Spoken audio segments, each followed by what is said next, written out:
হে আল্লাহ, আমি একমাত্র আপনার কাছেই আমার দুর্বলতার কথা জানাচ্ছি। একমাত্র আপনার কাছেই আমি আমার অভাবের কথা জানাচ্ছি এবং মানুষের নিকট আমার অপমানের কথা একমাত্র আপনার নিকটই জানাচ্ছি। হে আমার রহমান, হে আমার রহিম, আপনিই তো প্রতিটি দুর্বল ব্যক্তির রব এবং আপনিই আমার রব। আপনি কার কাছে আমাকে ছেড়ে দিলেন?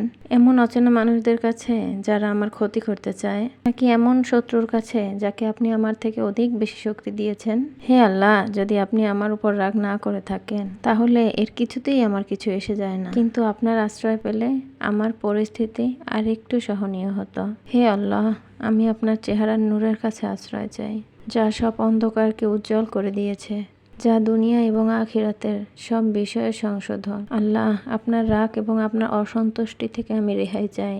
আল্লাহ, এই সব কাজই আপনাকে খুশি করার জন্য করা এবং আপনি ছাড়া কোনো শান্তি নেই, কোনো ক্ষমতা নেই।